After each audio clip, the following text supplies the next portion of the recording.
જી હા, ફક્ત 3 ઇન્ગ્રીડિયન્ટથી આજે બનાવીશું બાળકોની મોસ્ટ ફેવરેટ અને આપણા બધાની ફેવરેટ એવી ચોકોપાઈ. તો અહીં મેં બ્રિટાનિયાના બિસ્કિટ અને કમ્પાઉન્ડ ચોકલેટમાં વ્હાઇટ ચોકલેટ અને મિલ્ક ચોકલેટ લીધેલી છે. તો અહીં મોર્ડેનું મેં કમ્પાઉન્ડ લીધું છે. કોઈ બી બ્રાન્ડનું લઈ શકાય, કોઈ બી બ્રાન્ડની બિસ્કિટ પણ લઈ શકો છો. મલ્ટીગ્રેન લેવો તો વધુ સારું છે બાળકો માટે, પણ અહીં મેં આ લીધા છે.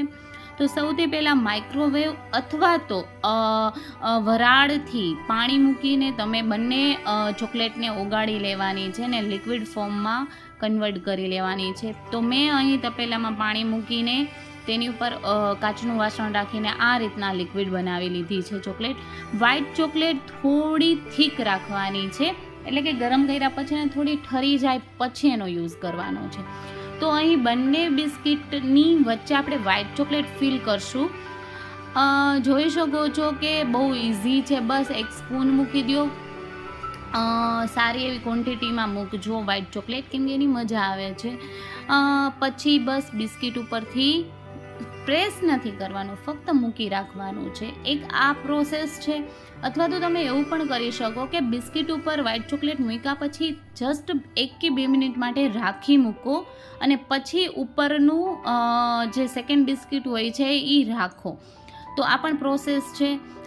સિંગલ લેયર બિસ્કિટ છે, હવે આપણે ડબલ લેયર કેમ કરી શકાય? તો કે આમાં 3 બિસ્કિટ હોય છે અને બસ સેમ પ્રોસેસ કરવાની હોય છે.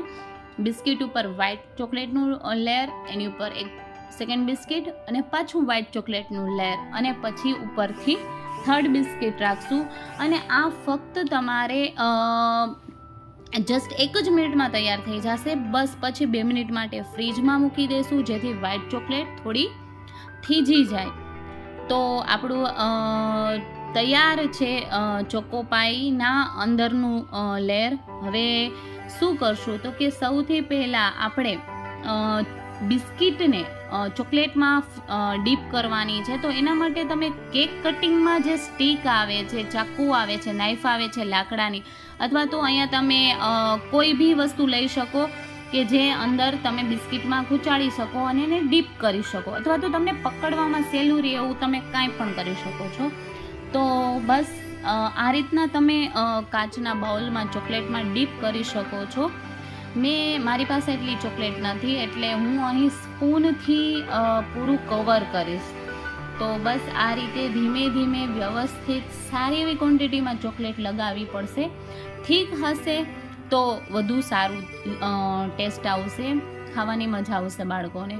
તો બસ બને એટલું મેક્સિમમ કવર કરો. ખાસ કરીને જે બહારનું આ બંને બિસ્કિટ વચ્ચેનો જે ભાગ છે એમાં વ્યવસ્થિત રીતે ફિલ થાય એવી રીતે ચોકલેટ લગાવી અને કેરફુલી તમે બટર પેપર ઉપર અથવા તો કોઈ બી એવી વસ્તુ પર રાખી શકો છો.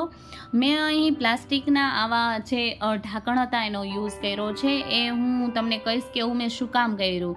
હવે 5 મિનિટ ફ્રીજમાં રાખ્યા પછી તમે જોશો કે તૈયાર છે. જો પ્લાસ્ટિકના ઢાંકણાને બસ જસ્ટ પ્રેસ કરશો એ અલગ થઈ જશે. મેં અહીંયા સ્ટીલની ડીશમાં પણ મૂક્યું છે, પણ એમાં તમારે નીચેથી વરાળ આપીને થોડું એને અલગ કરવું પડશે. સીધું અલગ નથી થતું. જો મેં થોડી વરાળ આપી તો એ આરામથી ડીશથી અલગ થઈ જાય છે.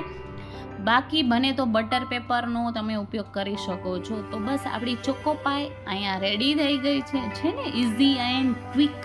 કેટલી ઝડપથી બની ગયું અને ઘરનું હેલ્ધી. તો થોડું ડેકોરેટ કરી લઈએ. તો વ્હાઇટ ચોકલેટનું તમે કોઈ બી પેટર્ન બનાવી શકો છો, અથવા તો મારા માટે આ થોડું ઇઝી થાય છે કેમ કે હું શૂટ પણ કરું છું એક હાથે અને એક હાથે બનાવું પણ છું. તો આ સિમ્પલ પેટર્ન મારી મોસ્ટ ફેવરિટ છે. તો બસ આ રીતના થોડું અલગ અલગ પેટર્ન બનાવી લો અને બાળકોને અટ્રેક્ટ કરે એવું કંઈક ડિઝાઇન પાડો. તો તૈયાર છે ચોકોપાઈ, ઘરની હેલ્ધી ચોકલેટ. હું રેગ્યુલર મારી દીકરી માટે ચોકલેટ ઘરે જ બનાવું છું અને આ વખતે મેં ચોકોપાઈ પણ ઘરે જ બનાવી છે. તો બને ત્યાં સુધી બાળકોને બહારની વસ્તુ આપવાનું ટાળીએ અને ઘરે હેલ્ધી વસ્તુ બનાવીએ. તો ચોકોપાઈ રેડી છે, તમે પણ બનાવો. 5 મિનિટ માટે ફ્રીજમાં રાખો, જેથી ડેકોરેશન માટેની જે ચોકલેટ લગાવી એ થીક થઈ જાય, હાર્ડ થઈ જાય. તો બસ તૈયાર છે ચોકોપાઈ. તમે પણ બનાવો અને મને જરૂરથી કહેજો કે આ ચોકોપાઈ તમને કેવી લાગી. જોઈએ મારી બાળકીને કેવી લાગે છે.